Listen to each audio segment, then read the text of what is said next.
The Ancient Ballad of Chevy-Chase. The First Fit.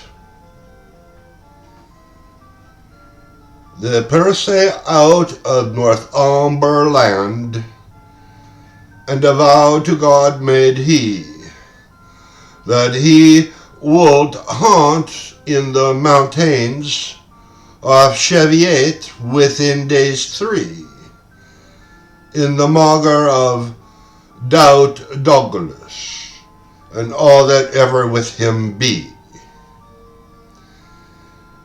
The fattiest hearts in all Chevy-Chase, he said he would kill and carry them away.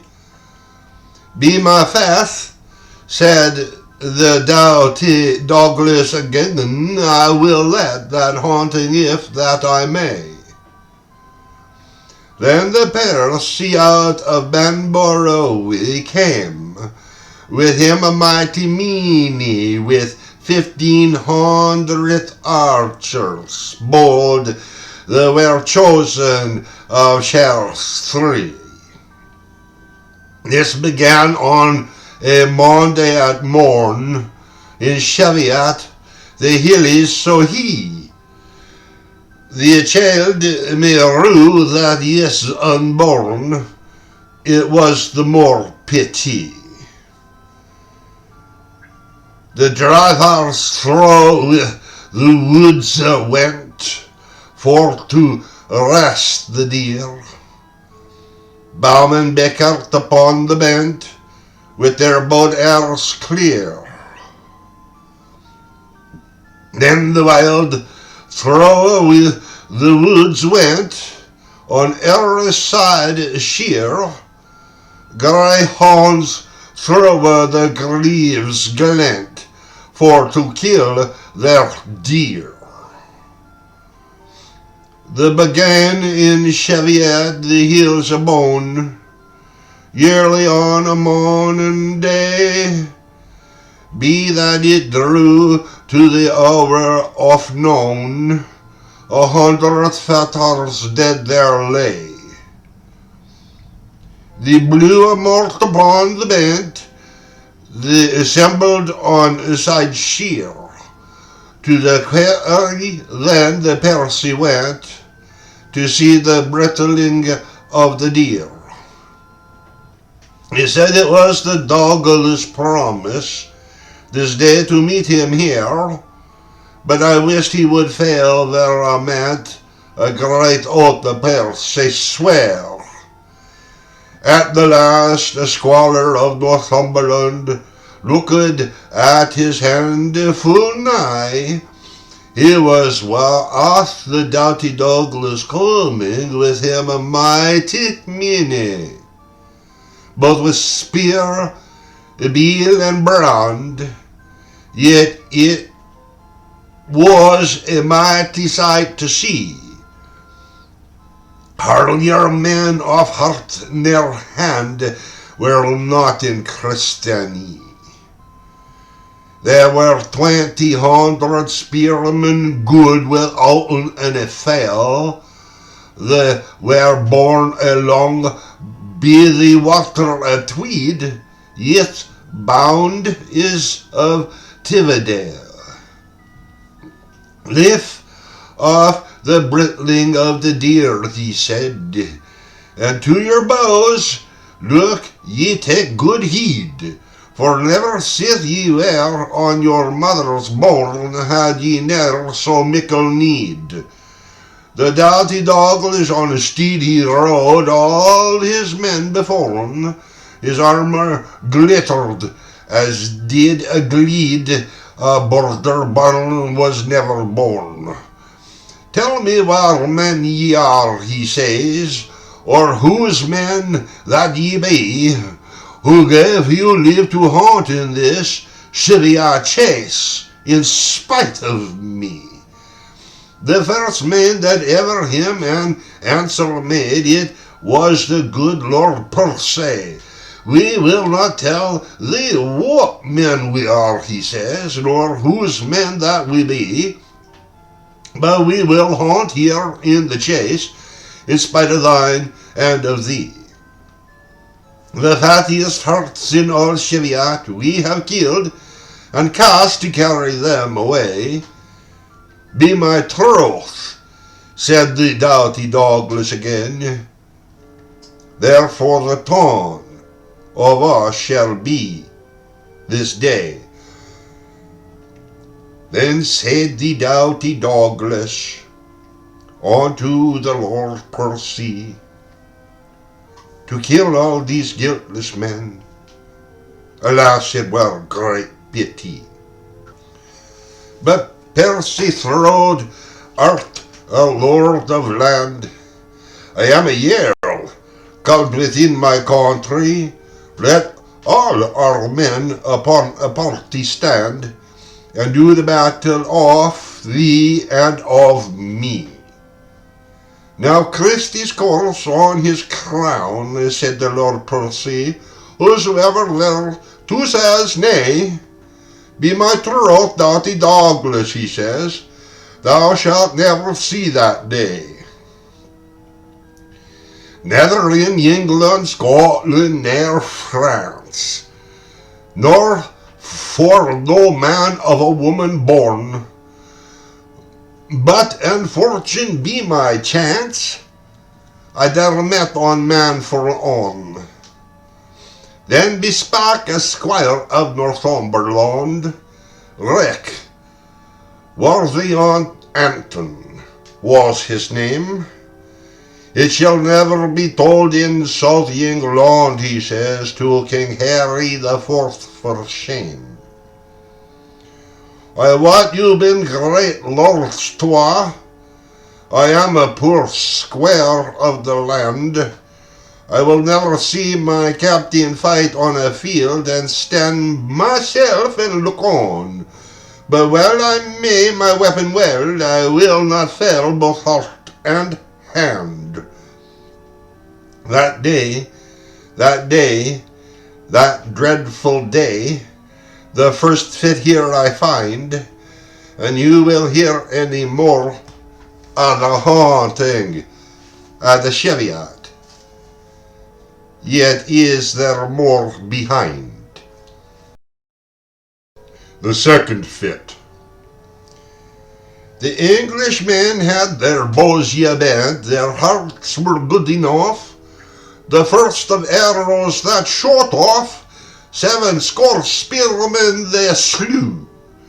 Ye bids the Earl Douglas upon the bent, a captain good enough, and that there sent their lament, for he wrought them both woo and wooch. The Douglas parted his host in three, like a chieftain of pride, with spears of mighty tree, they come in on every side. Through our English archery got many a wound full wide, many a doughty the garb to die, which gan them no pride. The Englishmen let their bows be, and pulled out brands that were bright. It was a heavy sight to see, bright swords on best night's light. Through rich mail a mine ye play, many stern the stroke down straight, many a frack that was full free, there underfoot did light. At last the Douglas and the Percy met, like two captains of might and main.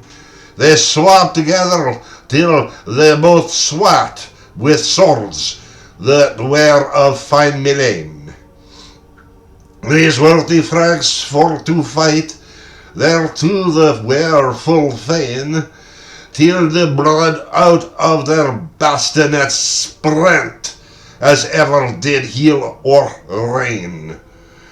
Hold the Percy, said the Douglas, I fearth I shall the bring, where thou shalt have a year's wages of Jamie our Scottish king. Thou shalt have the ransom free, I hide the hair this thing, For the mulfanest man yet art thou, that ever I conquered in field fighting. Nay then, said the Lord Percy, I told it the before, that I will never yield be to no man of woman born.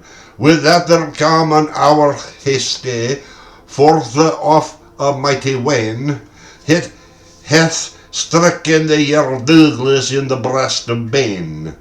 Through liver and lungs bout, the sharp arrow is gone, that never after in all life's days he spake more words but any. That was, fight ye, my merry men, whilst ye may, for my life's days be gone. The Percy leaned on his brand, and saw the Douglas die. He took the dead man by the hand, and said, Who is me for thee? To have saved thy life I would have parted with my lance for yours three.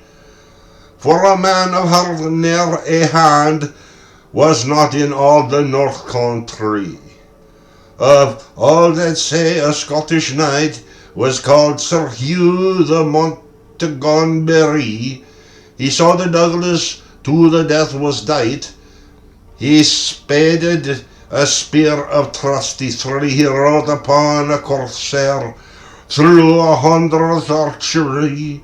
He never standeth, nay, never bran, till he came to the good Lord Percy. He set upon the Lord Percy a dight that was full sore, with a sore spear of mighty tray, clean through the body he the Percy bore.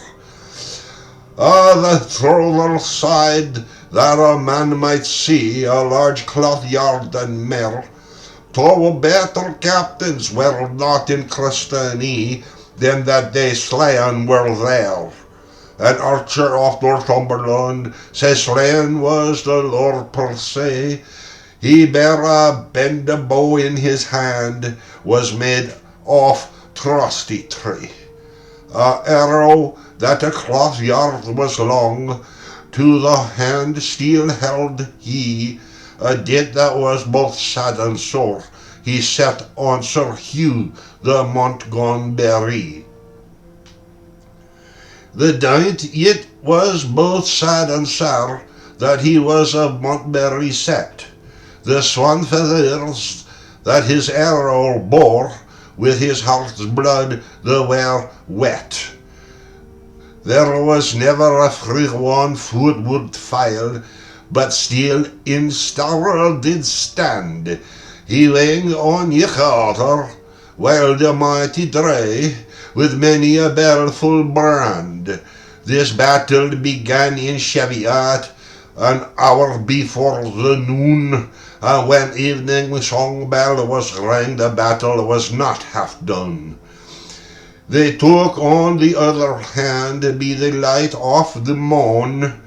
Many had no strength for to stand in Chevy-Chase, the hills aboon. Of 1,500 archers of England went away but 53. Of 2,000 spearmen of Scotland, but even 55.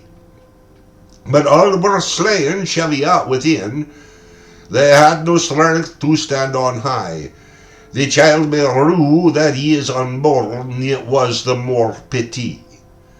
There was slain with the Lord Percy Sir John of Egglestone, Sir Roger the Hind-Heartly, Sir William the Bold Herewon, Sir George the Worthy Lovely, a knight of great renown, Sir Ralph of rich Rugby, with dints were beaten down.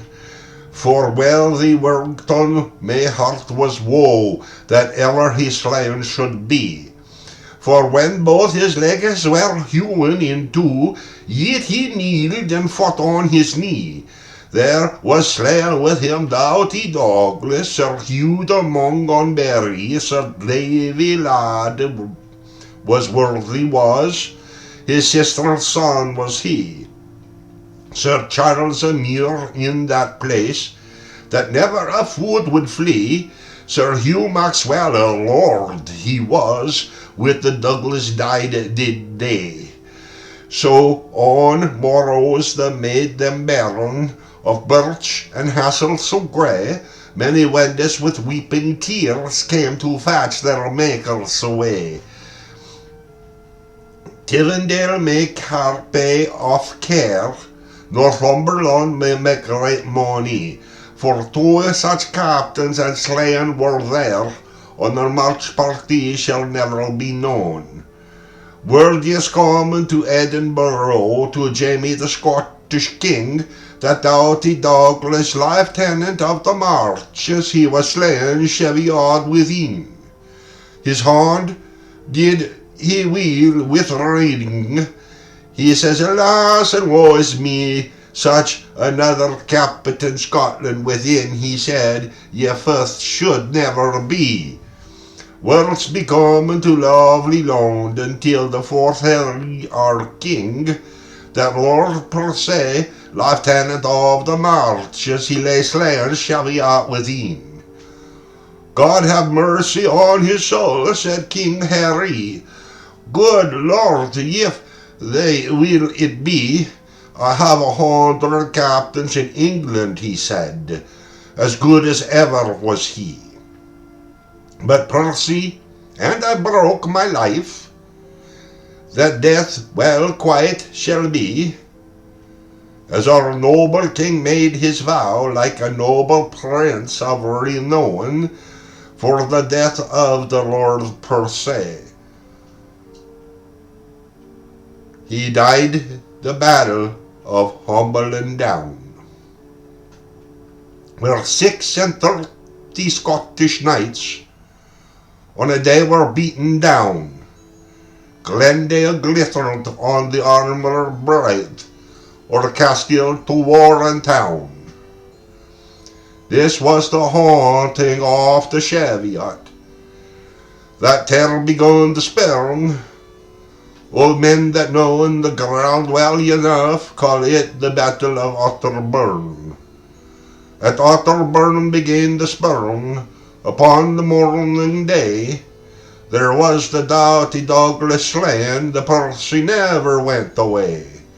There was never a time on the marches parts seen the Douglas and the Percy met, but it was marvel, and red blood run hot as the ran days in the street.